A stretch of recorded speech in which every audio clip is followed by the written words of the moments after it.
Hi everyone, welcome back. And today we are going to discuss about economical scheduling of thermal power plant with considering transmission losses. So while doing the empathy of this economical scheduling, so the engineers have faced some of the consequences, like the dispatching generators is purely on the fuel cost and they ignores real line losses, and it will be leading to higher actual cost. And with respect to the grid, the transmitting power over long distance is wasted energy. A cheap distance generator may cost more overall than an expensive nearby one. And how do we find the truly optimal dispatch when losses change with every megawatt shifted? So these are the few empathy while doing for this economical scheduling with considering the transmission losses. And in the defense stage, so here the minimal total generation costs, it can be subjected to the sum of the generation, which is equal to the what is the load and what is the transmission losses. And the losses, it may be a non-linear function of generator outputs. And the each generator has some of the incremental cost and as well as the penalty factor. So, and for this, the transmission losses also it is depends on the outputs only, and here we have to do the power balance equation like the total generation, which is equal to load plus losses. So in the B coefficient modeling of transmission losses, so the Cron's loss formula, that is nothing but PL, power loss.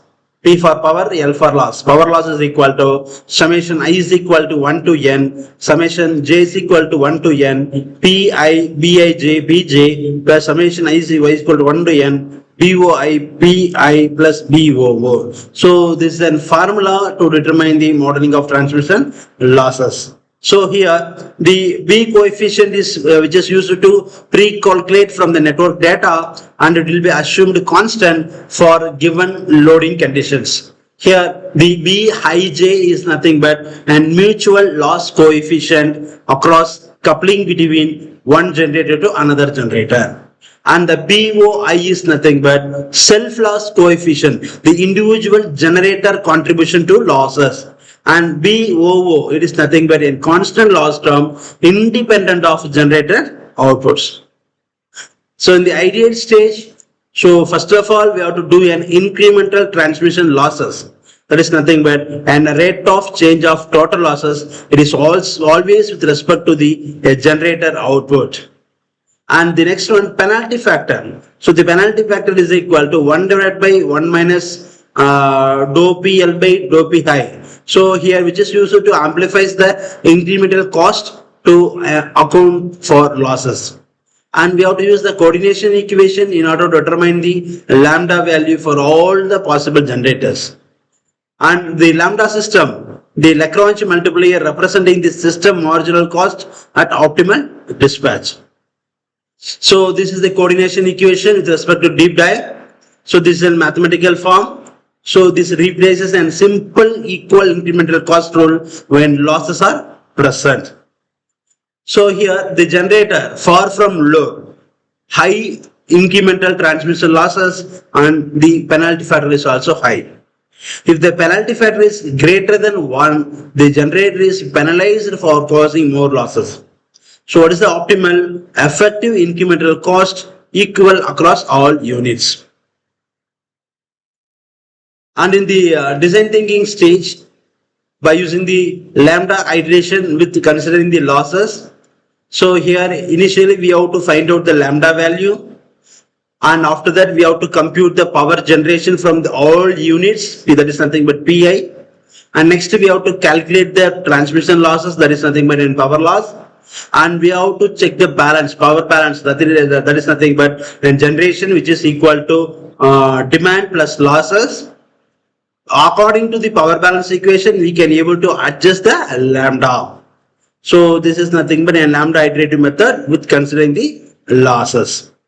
And the example. So here we may consider in 3 thermal generator. That is quadratic cost function F1, F2, F3, and the load demand of 250 megawatt to be supplied economically.